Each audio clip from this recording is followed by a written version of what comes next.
Good evening, and welcome along to this completely free JavaScript course, which is aimed at absolute beginners, but you're welcome regardless of prior experience.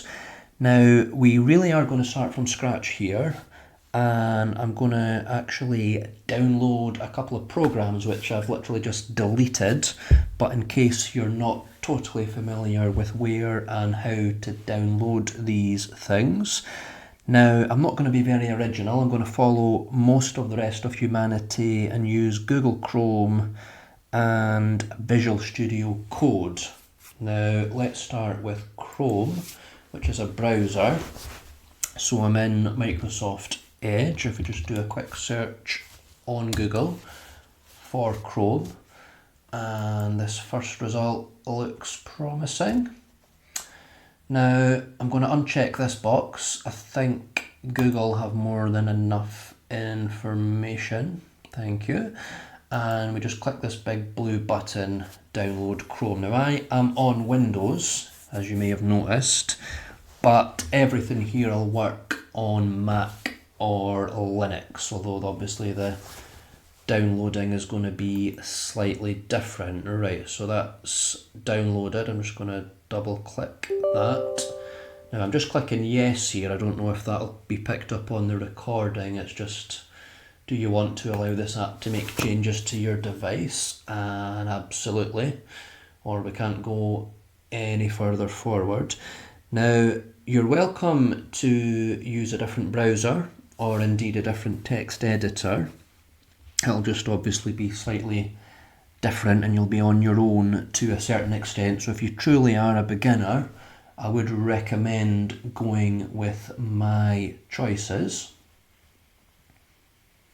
And that'll be more important with what we're doing when it comes to the text editor, because there's going to be various keyboard shortcuts and little tricks which may or may not work if you're using a different browser, different editor, I beg your pardon. Right, so that's Chrome up and running. So I'm just going to shut down Microsoft Edge. We don't need that anymore. So we're now in Google Chrome. And where do we get the Google search box? Here, we can just type it up here, Visual Studio Code. It's one of the most popular searches. So if we just search for that, and there it is right at the top of the list, and it picks up that we're on Windows. So quite simply, you just need to click that big download button, and yep, that's triggered the download. Now that's only going to take a few seconds by the looks of things. It's not a particularly large file here.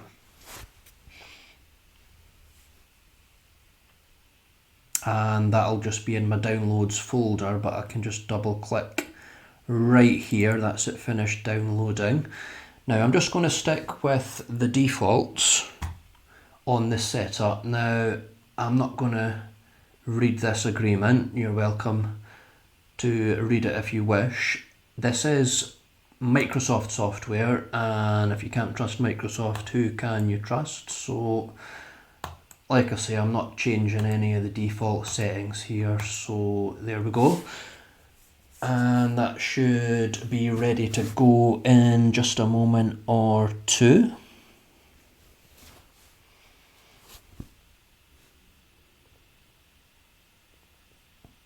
It's beavering away there. And this is all we're going to do in this first video, download these two bits of kit. Right, so that's finished, and that's going to launch when we click this finish button. So there we go, we now have our text editor and we have our favourite browser ready for the next video, in which we'll write our first JavaScript program. So I look forward to seeing you there. Bye just now.